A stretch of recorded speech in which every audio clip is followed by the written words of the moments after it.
Hi, I'm Avram Rosenzweig. Welcome back to Via Hafta Television. We're delighted to be back this week and to talk about issues having to do with Tikkun Olam. I'm here with my very good friend Renee Roth and her. What would you call yourself? You're a couple, but better half. Well, partner. better half. The other half. Lou Berkowitz. Yes. Okay. Yeah. Now we've just come off a week of celebrating really Via Hafta. We had our gala, which is called the Starry Nights Gala, and you guys were there. How was it for you? How was it, Renee? It was a brilliant evening. You enjoyed it? Wonderful. Yes. Wonderful turnout. Wonderful support for Via Hafta. The people who were honored were magnificent and well-deserving. Very inspirational. Yeah. Very inspirational. Yes, Terrific. Thank you. They were two good choices. I thought so too. Every year we do our gala, and if I look a little tired and not shaven, which you were mentioning before. You're still recovering. Thank you. Yes, I'm still recovering.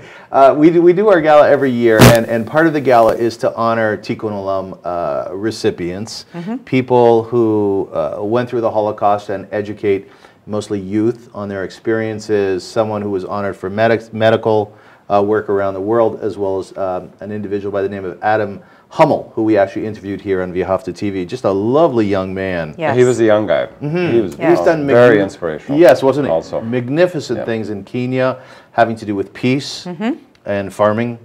Yes. Often go together, peace and farming.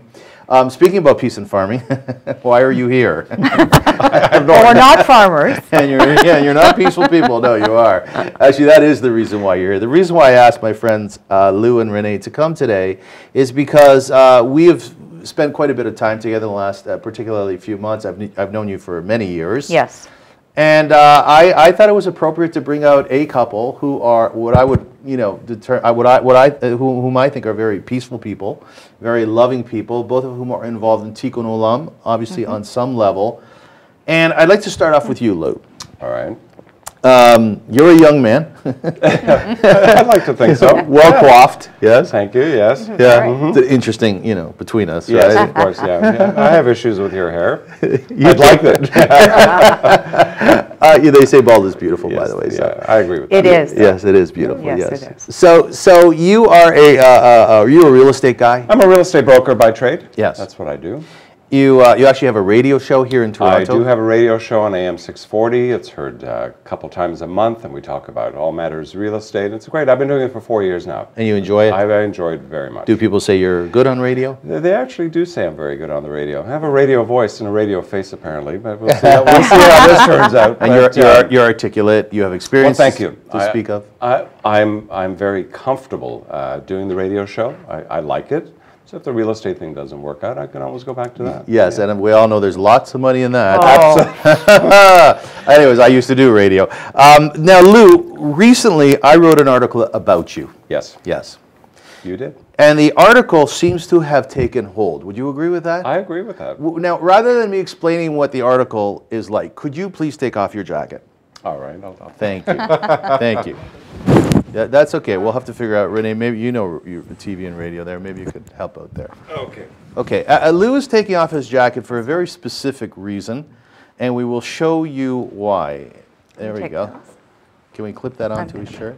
There we go. Okay. Okay, good, Lou. And you wear cufflinks? Wow, you're dapper. With my You're a dapper initials man. on it, in case I forget who I am. Who does that? Who puts initials on their cufflinks? Well, she did for me. I do. Where do you go for that? I don't know. Oh, Okay, special places. so here we go. Can you show the camera, David? Would it be this camera here? That's a real tattoo, is it not?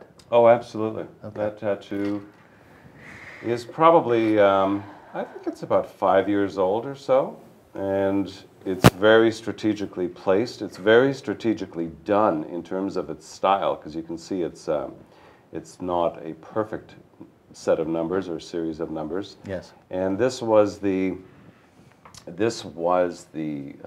guess the branding numbers that my father had on his arm. So allow me to set this up. Okay. Your father was keep that roll up. It's important for the show. Your father went through the camps. He did. He was in the concentration camps. Yes, he was. And at some point in time, shortly after he died, which was about 8 years ago, right? That's right. You were really trying to determine how best to remember your father. And we all do that. Your father also died, how many years ago? 11. 11. And that goes through our minds. How are we going to remember, right? Absolutely. So at some point you were wearing his ring? Ring, watch, watches. He had several watches. He was a watch collector. Yeah, so you know, things that belonged to him. And they didn't mean anything to you? Not really. Not really. One day, for whatever reason, you decided that the best way to remember your father was by going to a tattoo artist and having that individual tattoo your father's numbers from the camp on your arms. That's right. 14447. That's right. Okay. Yeah. Do you remember the moment that sort of became clear to you as you wanted to do that? I'm not sure if I actually don't remember the moment. I remember we were having a conversation about it, and I mentioned to you that I was really thinking about having it done, but I don't remember what sparked it or where it came from, because you're right, it was a few years after my father's death. And of course, I thought about my father and our relationship over the years many, many times. And Can I remind you? please. We were just at the Washington Holocaust Museum. Okay, that would do it. Yeah, that would do it. That would do it. That would do it. That's right. We were. It was. We decided to. I was working in the U.S. at that time in Florida. So I flew up from Florida. Renee flew down from Toronto, and it was on my father's birthday that we went to the Holocaust Museum, January 13th, whatever year that was. Now it's all coming back. And you know, the number had significance for me. So that was.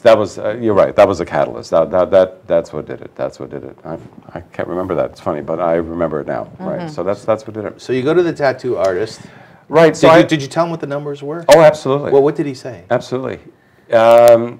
He actually didn't say much. He was a young kid, and he didn't really have much of a comment on it. Look, you have to know, tattoo artists are non-judgmental. Right? Completely. Not mine. That's why I look this way. You know, no, I'm kidding. Completely. Why do you have a tattoo? I do. I did not know that. We'll Yes. leave it at that. Yeah, Okay. do that. Do that. Not sure if we So, can so, show that one. so I don't imagine it took long to get that number on your arm. 5 minutes. That's all. That's it. And once it was That's arm, it. were you shaking? Were you calm? Which were you? You know, for the first, that part I do remember, because I went back to my hotel room. The first 5 minutes, I was okay with it. And after that, I got to tell you, I was not okay with it. Yeah, I understand that. I guess the remorse had set in, like, what have I really done? And I would say for the next probably good hour to maybe even 2 hours, I thought I really did something very stupid. It was very difficult for me to reconcile what I did, but, and this was late. I did it late in the evening. I wasn't drinking, I wasn't doing anything funny. You know, I was sober as sober could be. Yes. So it's not as if, you know, we hear about so many kids that go out and get tattoos done when they've had a few too many. Right. And they wake up with, you know, They think they're sailors. a I know. fish called Wanda or something on there. Okay, hold the thought for a few minutes, because Right. we're going to go to a break. And when we're going to come back, when we come back, we're going to continue with this line of questioning. All right. To determine your innermost thoughts having to do with this tattoo. Show the camera one more time, would you please? 14447. I was adding it up, so it's 15, 19, 20. I don't know if there's any significance in that. But we will also talk to you, Renee, who you've been a huge influence in Lou's life, I think having to do with his Judaism. And we'd like to hear more about your perspective on those numbers. So please stay with us. You're watching Via Hafta TV, and we are taking you into the world of empathy with Lou Berkowitz and Renee Roth.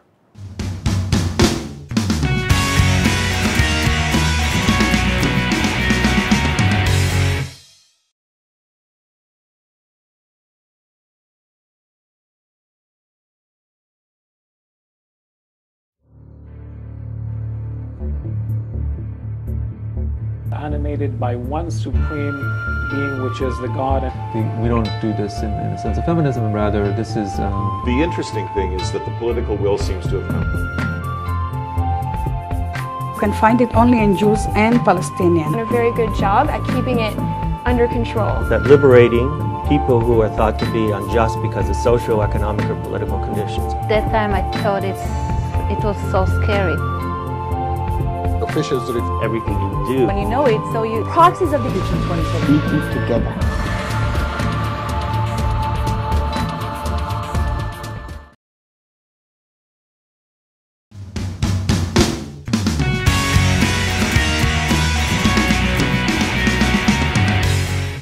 Welcome back to Via Havta TV. My name is Avram, and if you'd like to know more about Via Havta, please go to our website at www.viahavta.org. I am here today with my friends Renee Roth and Lou Berkowitz. In the first, And you don't have to say www anymore. you don't have to. No. Be efficient with your words. Yeah, just you have to. I believe there's a line in Kabbalah, which is mysticism, which says you have a certain amount of words in life, and once you've used them all up, you're finished. done? So thank you. You're done, yeah. Have you been feeling a little sick lately? So during the break, we should let our viewers into this. Renee let us into where her tattoo is, and if you'd like to call in and win, let's say, a trip to Israel. That's great. Have a guess. Guess where Renee's tattoo No, it's is. very interesting. We're talking about Lou's tattoo, and your tattoo says Hope, which is Yes, it does. H-O-P-E, which is your middle name. That's That's correct. beautiful. Yeah, thank you. Well, how old were you when you got that? I was 46. Yeah. It was a real coming of age moment for me. Did you go to Gave me strength. Did you go on your own? Lou went with me, actually. Really? Yeah. And did you regret it afterwards? Or is Not 1 second. So there's not always tattoo remorse? No, there isn't. And what's interesting for me is I grew up in a very conservative Jewish home, Yes. and tattoos were forbidden. You can't get buried in the cemetery? You can't, yeah. And it was probably one of the worst things you could ever do. Mm-hmm. And for me, it was a sense of independence. How so? Well, my middle name has always given me strength. So much strength that I actually gave it to both my children as well. Oh, they have the same middle names. They do. Is that lovely? They do. I've never So, heard that. yeah. Even my son has the letter H for hope, because it's something that I feel no one should ever live without. Yes. And I think hope is really the key to living. That's lovely. That's lovely. Yeah, so... Do people of our age, I think we're similar ages, do they go out and get tattoos, or are you an anomaly? Like when you tell your friends... Jewish people? Not Jewish people don't, do they?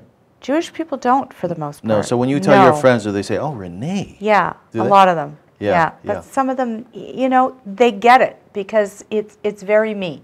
It's not like I went and got a butterfly. Right, right. You know, hope is very important in my life. And for me, it just added a sense of strength, art at the same time, value in making my own decisions. Very good. And a sense that I am who I am. Well, other than the fact that I'll miss you in the afterlife, I think it's terrific. Well, you know, maybe we'll find each other there's Renee. somewhere. She's on the other side of the fence. Yeah, And exactly. by the way, you mentioned tattoo remorse. But it's not necessarily tattoo remorse. That's not what I was feeling, for instance, because I have other tattoos. What were you feeling? And the remorse that I was feeling had absolutely nothing to do with the tattoo. The tattoo was the byproduct of my thoughts and feelings. But it had more to do with the symbol of what I did, because when I have had my other tattoos done, which have nothing to do with anything political or anything with respect to the camps, or it's different. It's artwork. Yes. I've had no remorse on that whatsoever. So This I knew was something that was much bigger than me, and I knew that some people, particularly those people who are Jewish, who may have had family or friends or acquaintances who were in the Holocaust, may see it and may respond negatively to it. So that was a very big concern to me. What was the corollary of your feelings once you got over the Once I got remorseful over part, the positive? What were the positive feelings? The positive for me was really the intent of why I got it in the first place, and that was my form of ultimate respect to my father, and the ultimate in remembrance of my father. Unlike any item, a commodity, a ring, a watch, and a piece of clothing, which really had some significance, but not a strong, everlasting type of significance. You see, now when I have, particularly in the summer months when we wear short sleeves and that sort of thing, I see it all the time. So my father's with me even more so, but very much in the forefront of my thought, not just in the background as many of our parents are who we may have lost, or some of the viewers who are watching have parents they may have lost along the way. You're always kind of thinking about them because they're part of you. We're part of them. But this is even stronger for me. So there's one person who didn't know about your tattoo until we came out with the article, and that was your mom. Look, we all have a boss. We all have a boss, and the boss is usually our mother. That's right. Yeah, very true. So your mother reads the article, she finds out about it, you break it to her, and this has been for a while now. Oh, years. What did she say? Well, let me back up, because it's been actually quite hilarious. Because for the last, so it's been about 4 years, right? 4 or 5 years that I've had it, that I've had the tattoo. And my mom, of course, has been over at the house many, many times. Yes. You know, for barbecues and that kind of stuff. Boiling hot days. I always had a Band-Aid here. So, I thought my mother's pretty brilliant. Like, she's quite a smart lady. But do you think she'd kick into the fact that for 4 years I have the same Band-Aid? But she never You did. have an eternal boo-boo. That's right. Yeah. I have an eternal boo-boo. But it was, I was concerned about how she would respond. I was. Because I thought if she responded negatively, Yes. I didn't want her to feel bad in any way. So I didn't want to burden her with that. That was, maybe I was being selfish in that respect. I didn't want to deal with that sort of issue. And so I was hiding it for quite some time. And when You didn't want to hurt her. And I didn't want to. we have to go to a break. Just tell us quickly before we do. When she saw it, when you told her, She hasn't seen it. when you told her, what was her response? I didn't tell her. She was told by someone. By somebody else. Reading By the somebody article. else. And what did she say? She was overwhelmed by it. She started to cry, and she was absolutely thrilled with it. Yeah. Okay, we're going to go to a break. This is a very interesting story. I'm enjoying it a lot. When we come back, we're going to tell you how this story has actually proliferated here in Toronto. Yeah. We believe, anyway. We think. We yeah. believe. Yeah. So please stay with us, because we're taking you into the world of empathy with Lou Berkowitz and Renee Roth.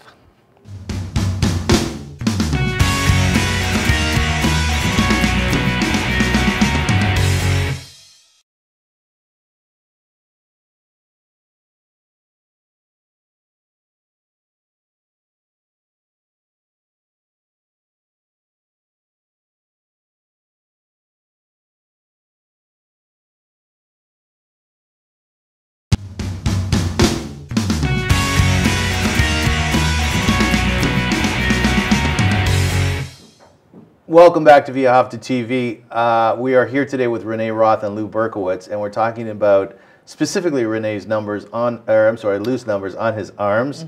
I know it's your hope is on your back, right? Yes. You don't want to show us, right? Not today. Not on Via Hafta television. No. You just gave away that trip to Israel. Yeah. Oh, yeah. I'm in Israel. Lou, show us your numbers once again. All right. There we go. 14447. Renee, you are you come from London, Ontario. I do. And you come from a very traditional Jewish family. Yes, I do. So you were mentioning before that it is not in vogue, if you will, religiously in vogue or traditionally in vogue for people of the faith to go out and get a tattoo, right? But yet your Very taboo. Your partner Lou did, and Yes. so did you, right? Yeah. Right. So did there come a point where you felt as though, okay, we've come of age here, there's no reason to believe any longer that I'm going to go to Gehenna, go to hell or whatever, because I have a tattoo, and then simply you went out and did it yourself? That's correct. Yeah. Yeah. Does your mother know, by the way? Yes, my mother knows. Your mother knows. And as a matter of fact, my mother was actually quite touched by it, because it's her who gave me the middle name Hope. Yes.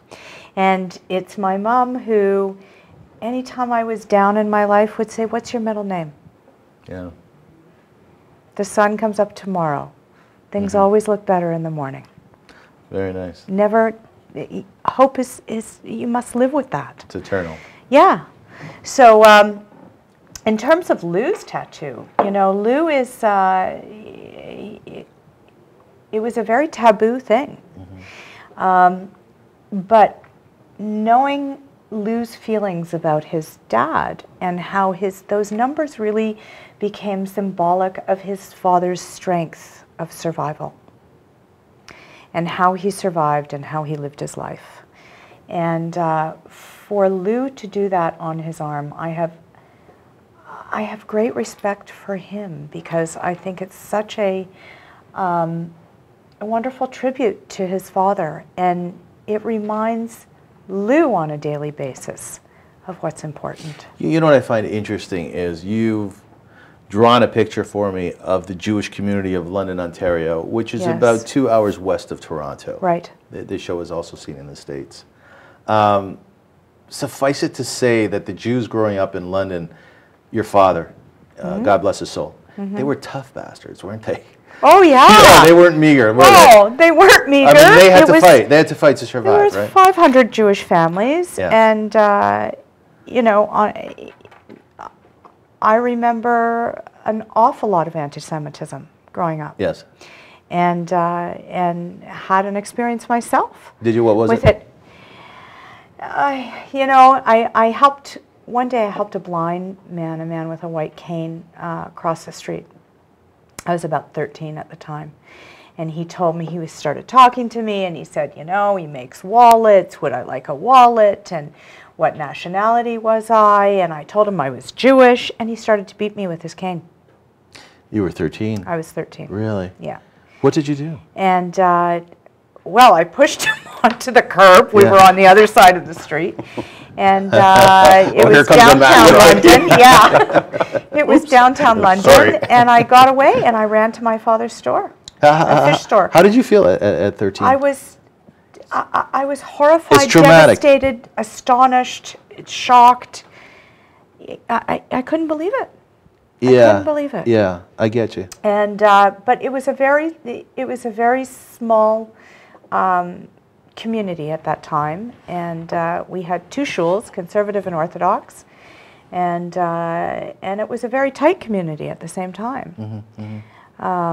Yeah, that was a nasty experience. Why do you remember it was a white cane? How do you? Because it was a white cane because he was a blind man, which was why I was helping him cross the street. Yeah, yeah. Yeah. You know, I come from Kitchener, which is It's sort of right in between, right? Yeah, we're kind of sandwiched between London and Toronto. And I at 5 years old, I had anti-Semitic experiences where these kids in school, I wore my kippah in school, and I went to Shepherd Public School, and these kids would chase me and really terrorize me. And I told my father at the end of kindergarten, I said, "Dad, I'm not wearing a kippah anymore." And he said, "Okay." And that was interesting because my father was an Orthodox rabbi. Yeah. Yeah. Yeah. You know, I think these are all significant stories because obviously many Jewish people will be watching this, you know, and experiences of anti-Semitic nature are not discussed that much on television. But the truth of the matter is, they are traumatic, are they not? I mean, when you told your story, I was there with you. I was there with you. Yeah, it was very traumatic for me, very traumatic. But I also grew up in a wonderful community. And your dad owned a fish store. My dad owned a fish store. It was his father's before him, and his grandfather peddled fish. How do you get the With smell ice. off? The smell I can off. tell you because I worked in the fish store. I know you came home and your mom said, a bottle of real lemon juice Yes. in the bathtub. Yes. Go. Lemon juice. Yeah. Yeah. What kind of fish did he sell? All kinds. Like what? Like Fresh what? Perch and whitefish. Haddock. Haddock Sole. and sole and cod and It's the Jewish fish. and it was I did the gehakta fish. Did you? Yeah, Did you? yeah. Yeah. For gefilte fish. But you know, I worked on some Saturdays, and Yeah. that was my job. It wasn't great, but I also later on helped him clean out the lobster tank. So those were good stories, and those were true fun. Jew. A true Jew. That's that. Well, he was with the times, right? It was with wasn't the times. the only the Jewish community that he served. I understand. But look, my father's family, many had perished in the Holocaust. My mother's family as well. Thank God, none of my parents weren't survivors like Lou. But that's, he has struggled with being the child of a survivor, too. And what he did is, it's 2012. Spiritually, it has helped him. Stay with that thought. Okay. We're going to a break, folks. When we come back, we'll continue our discussion with Lou and Renee, a most riveting and compelling conversation I haven't heard this one before. Haven't heard this one before. So when we come back, we'll tell you how this is the domino effect that we've sort of created through the article that I wrote about your numbers, your father's numbers. Please stay with us. You're watching Via Hafta TV, and we're taking you into the world of empathy with Lou and Renee.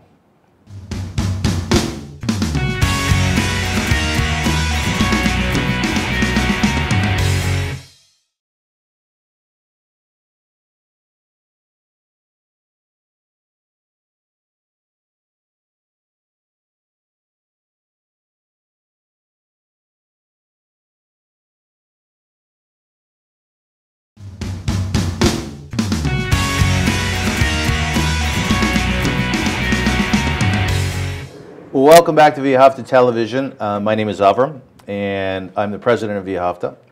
We do a lot of very, I would say, cool stuff at Via Hafta. Absolutely. Yes, thank you. And if you'd like to know more about what we do, you can call us in Toronto at 416-964-7698. If you'd like to speak to me, I'm at extension 213. One of the things that we do, which I'm most excited about, is our Via Hafta Street Academy. And we've talked about it on the show before. You're actually familiar with the Street Academy. Very. Now, the Street Academy is a school. Yeah, it's wonderful. It's a school that we've set up for the homeless and near homeless. And we offer academic studies. We offer life skills, lectures. Ron McLean from Hockey Night in Canada comes down and speaks. What is it particularly that you really like about the Street Academy? I love that it offers people who are on the street or near the street an opportunity to learn what education can do for them to take them out of poverty. Right. And it opens a lot of doors for their own self-discovery in terms of their skill set. I had the great opportunity to teach a day with Lou at the Street Academy, the last session. We're going to continue to do it as well. And because one of the things that I do is teach a business course. So I was very, very thrilled when Teresa Schrader asked me to teach a day. Who is the founder and director of VSA. And what we did was we sat with the class. We did a program, actually, that was from the Harvard Business School, that allowed everybody to discover what their life skills were and how we could use them as transferable skills into skills that a future employer may value. Very good. And these are skills that the class didn't know they had. Because, you know, if you've lived on the street, yes, you're more resourceful than anybody. Very true. You have more skills than you have any idea Very that you true. have. I often say, I've worked with people who panhandle and the squeegee kids. These are tenacious folks. Oh, now you're a very driven person. You're very resourceful, I find. I think so. Yeah, you've made your way in life. I have. What was it like for you to teach at the VSA, the Street Academy? Well, you know what actually kept coming up over and over again from the students of VSA is the word hope. Tying back into Renee's thing, they were saying that, you know, the opportunity that they have found with VSA gave them hope. The education gave them hope. That word hope kept coming up over and over and over again. And they were saying it with such wide eyes, like as if they were really looking forward to the next step. So they knew that what they were currently going through was going to take them to a next step, a positive next step. And that was, we could see that. Yeah. We could see that. They were like sponges absorbing this wealth of information. You know what I find interesting? You know what I find interesting about this point that you're making? I wrote an article about you for the Canadian Jewish News about your numbers. Right. And there was recently a show on the CBC, right, which is really the Canadian-owned network, having to do with people who have done similarly throughout the world. I think we started that ball going, you and I. I think so. Could be my ego, right? I'm a bit of a narcissist, but who knows?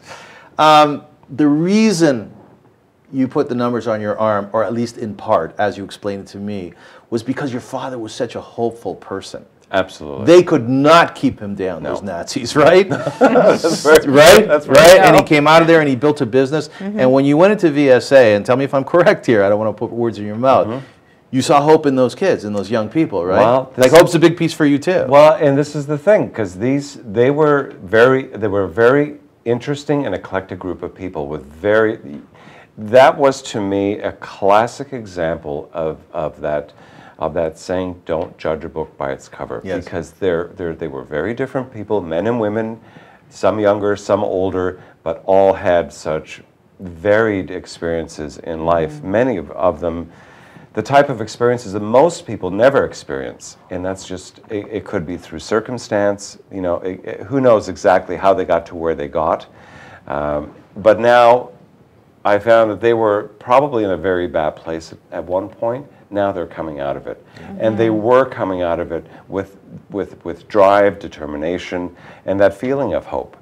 And I could just see, and even in our conversations with some of those people there, they were just so excited to have that opportunity for another chance. And it was a great experience for us to be involved in that. So let me take this down a different road here. I can't help but think of when you guys first met. Because how long have you been together?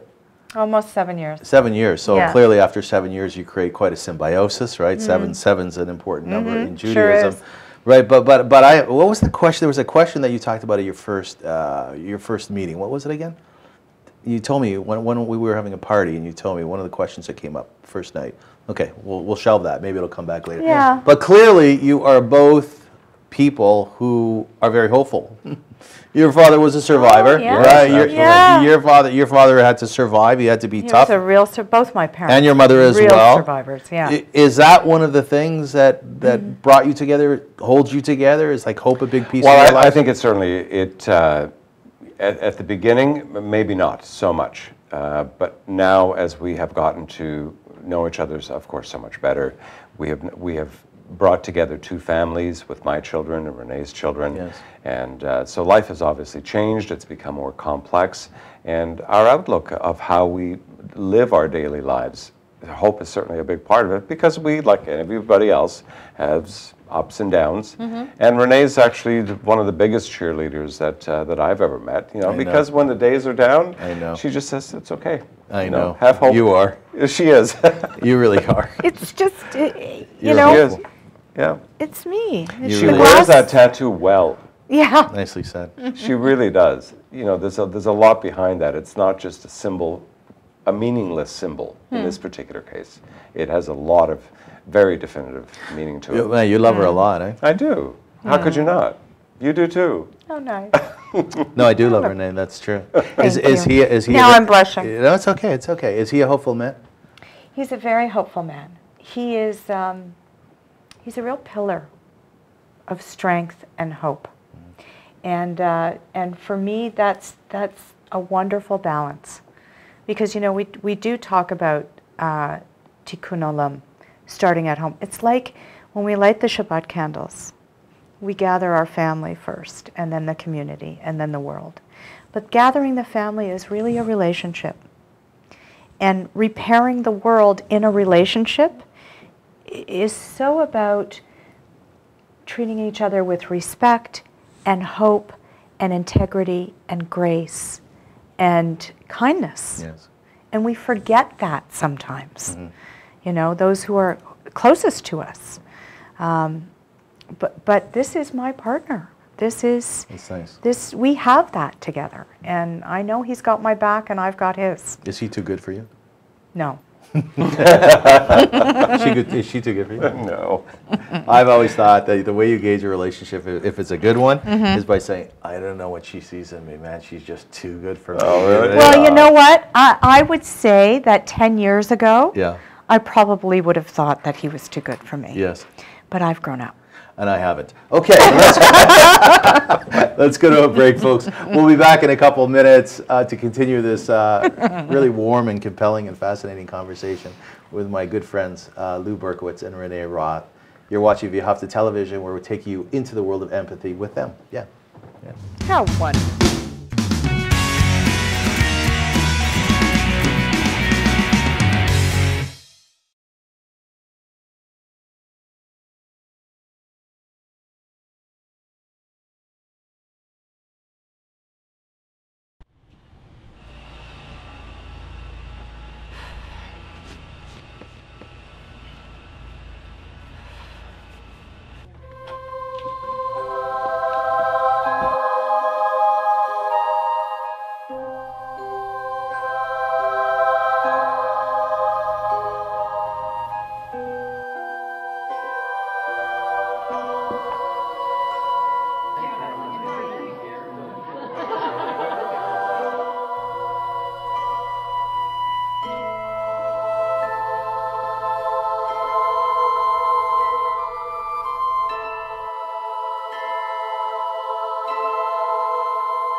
Welcome back to Via Hufta Television with Lou Berkowitz and Renee Roth.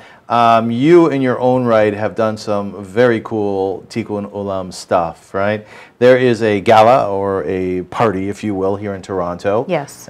Which raises money for the impoverished, for those who are hungry. Tell us what it is and your involvement in it. I was involved many years ago at the inception, actually, of Second Harvest, which is, and was, at the time, Toronto's only perishable food recovery program. I was very honored to be the chair of Toronto Taste. It was 1996. Toronto Taste is a fundraiser that still happens. It gathers 60 to 80 chefs, and they cook phenomenal tastings for about 400 people. The year I did it, it was at Vaughan Estates. I was there. And you were there. Yes, I was. And that was a long time ago. Yes, it was. Yeah. We raised a ton of money. I think that year we raised almost $400,000 to go to kids' breakfast programs. And Second Harvest is a wonderful organization. It basically transports perishable food from restaurants, suppliers, hotels, and transports it to food recovery programs, hostels, any kind of shelter, breakfast programs, and it continues to run to this day. Why do you do that stuff? Because nobody should go hungry, ever. How do you know that, though? Because, how do I know that? I know that in my soul. It's a travesty that people should go hungry. Were you ever hungry? We went through some lean times. Did you? Yeah. Yeah. Yeah. But lean times for us were opening a can of tuna fish. Yes. And having pasta again. My mom was a single mom for a while, and there was some very lean years. And I worked since I'm 12 years old. But I was never hungry. I was never starving. And in our country, nobody should be hungry. Were you ever hungry? Not that I remember, no. No, I was very fortunate. Do you have that same sentiment? Do you share that? Do you have that empathy? I do. You know, in my very early career, as you well know, we discussed, when I started after high school, I was trying to find my way. I actually became a paramedic, which I did for 15 years. Yes. So I had a lot of exposure to many, many different things in the city of Toronto, which is a major metropolitan city, and I saw a lot of not so nice things happen in this city. Like what, Lou? Well, I'm not going to get into a whole bunch of it because some of it's pretty nasty, but all I can tell you is that, you know, 15 years worth of doing that type of work, you basically have a very good cross-reference to the good, the bad, and the ugly of a major city. Some of it, you know, was medical in nature in terms of the types of calls that we did. Some of them were violent, some of them were trauma, some of them were drug-induced, some were alcohol-induced. So you see the whole various, you know, situations that people really go through. And we did see a lot of really unfortunate things with homeless people and you know, the people that live through social assistance and social housing, and there was some. It's very. I started to really get a good sense of what the city was about and how the city can help people as well. But it's also like there are still big problems, and I think through what Via Hufta does as an organization, I've become very drawn to it, especially after you and I have met and have talked about it. And I'm also at a really good point in my life now where, from a business perspective and from all perspectives really, it's a good time, which I'm only saddened by the fact that I didn't come to it earlier in life, and which is the time of giving back. When we all come to a special place, many of us hopefully get there, where it's time to give back. Yes. We're not taking from society anymore, we're giving back. You're starting the coolest business, and there's a Tikkun Olam component to it, right? Tell us about it. Which business is that? I have a few. The one where you're basically contracting or catering to, let's say, seniors who are moving or having a problem moving. Well, what we're doing is we're focusing. So as we started off, I am in the real estate business. I am a full-time real estate broker, yes. And what we're really doing is focusing on the I don't like to use the word seniors because really people today at 65 and 70 are jogging, they're kayaking, they're parachuting, they're doing all kinds of stuff. So let's say the mature segment of our population. Nicely put. Is, you know, there are people that are not out there kayaking and jumping out of planes and stuff at 70 or 75. They're, you know, they need help. Yes. For a lot of them, they've been in their family home for many, many years. The homes are too big. There's too much to tackle. Maybe the expenses are too high, but they've also accumulated a good 30, 40 years worth of stuff like yeah. we all do.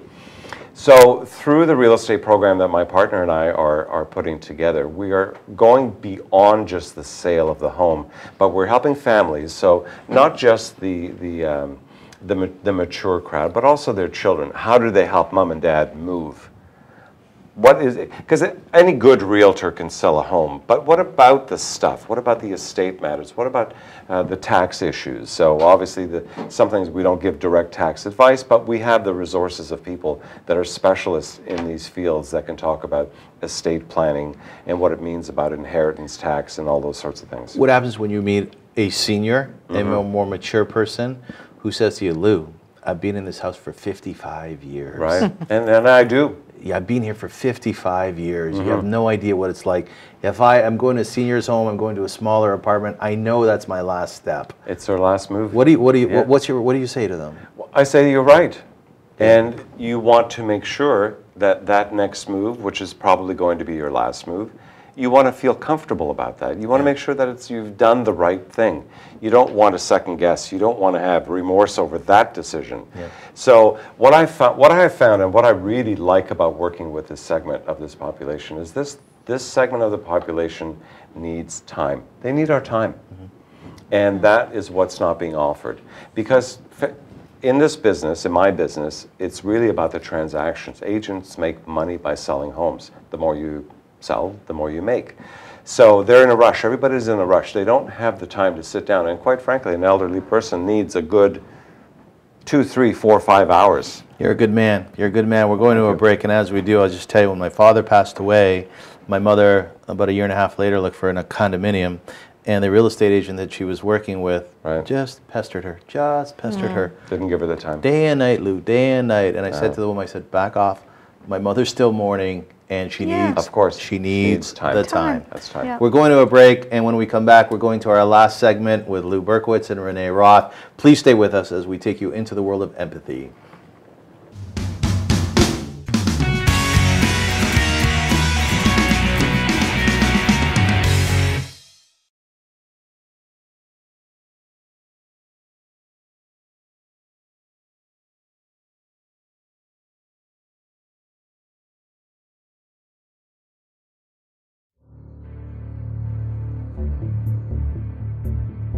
Animated by one supreme being, which is the God. We don't do this in a sense of feminism, and rather this is... The interesting thing is that the political will seems to have come. You can find it only in Jews and Palestinians. Done a very good job at keeping it under control. That liberating people who are thought to be unjust because of social, economic, or political conditions. That time I thought it was so scary. Officials Everything.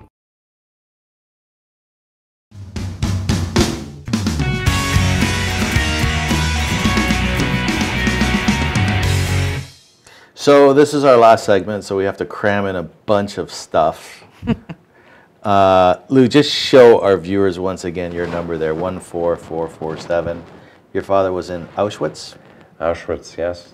And a few others. And you decided about 4 years ago to get those numbers tattooed on your arm. I did. Yeah. I did. Yeah. Yeah, and I regretted the first 10 minutes of it, and not since. No. So, in fact, it's empowered me quite a bit, to be honest with you. Like strengthen you? It has. It's brought me to a place where I'm very proud to have it. You know, I used to hide it. Because I just didn't think, I wasn't sure or was overly comfortable about how some people may respond. If you're sitting at a business meeting, you're like, do people comment? Occasionally. What do they say? Some ask, did you forget a phone number? They think, yeah. And did you mark it there with a pen? Yeah. Some have said, aren't those kind of concentration camp numbers? Yeah. And I said, yes. Yeah. And then they just don't ask any more about it. That's what But happened with me. somebody has also said, you don't look old enough to have been. Yeah, I've had a few of those. You don't look old enough to have been in a concentration camp. Right. People asked me that question after writing the article. Right. Yeah. So, I remember. But as you said, we've kind of started a movement because it's been picked up a lot now. Very much. And the CBC ran a whole story on people that are doing it. So children or grandchildren of Holocaust survivors Correct. are now tattooing their arms. It's a big thing in Israel. Someone told me it's a big thing in Israel. they were at a restaurant in Jerusalem. A waitress came over and she had numbers on her arm, and she said they had been her grandmother's or grandfather's arm. What on their arm? What book are you reading nowadays?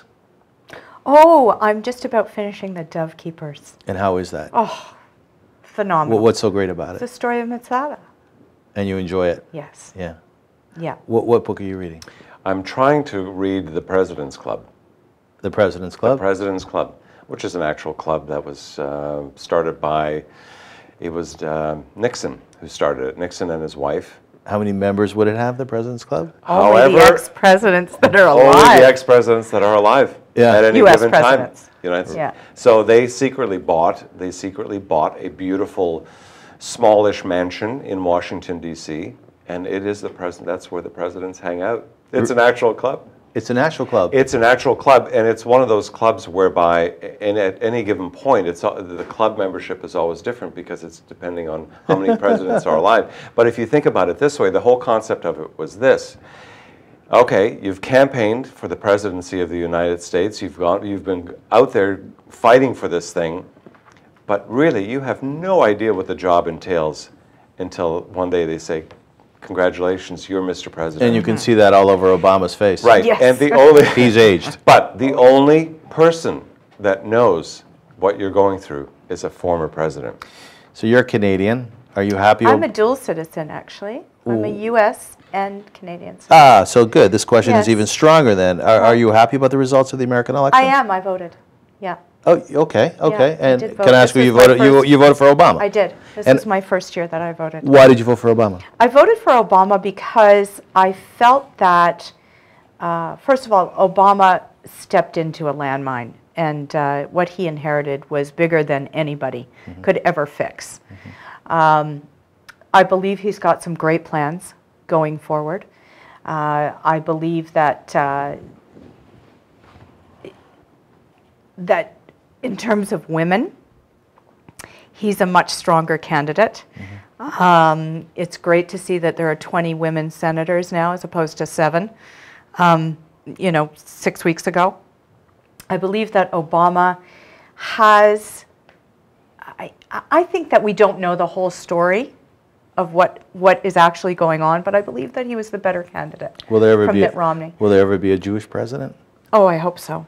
You think so? I think the next one think will be so. a woman. I think it'll probably be Hillary Clinton. Yeah. And after that, a Jewish one is the next logical step. We've had now a black president, then a woman, and then we'll have a Jew.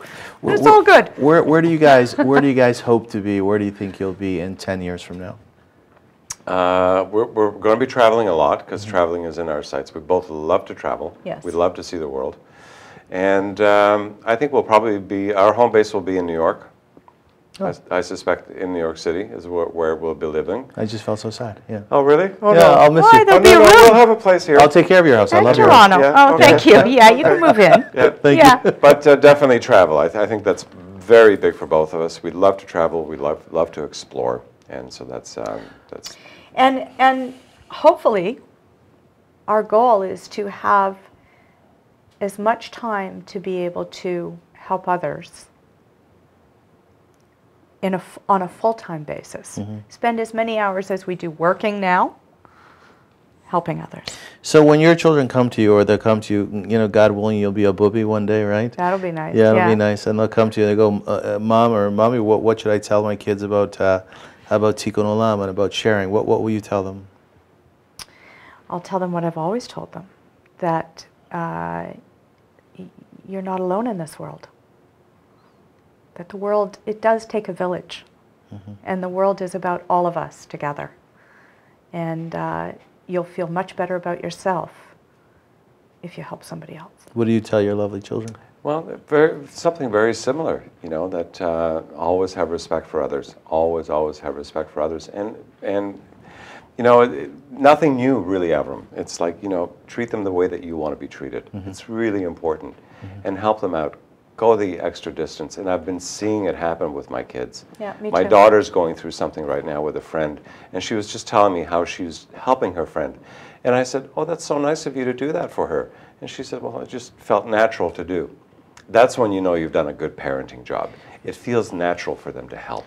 It says in the Talmud that it's as difficult for God to bring two people together as it is or was for him or her to have split the sea. And I think in this case, God did a really good job with you guys. Oh, thank you. Bringing you together. Lovely. Yeah, no, you're very inspiring to me. Thank you. So I'm really appreciative that you're on the show. So thank you. Thank you for having us. No, absolutely. What a pleasure. What a pleasure to be in your world Thank you. of V'ahavta.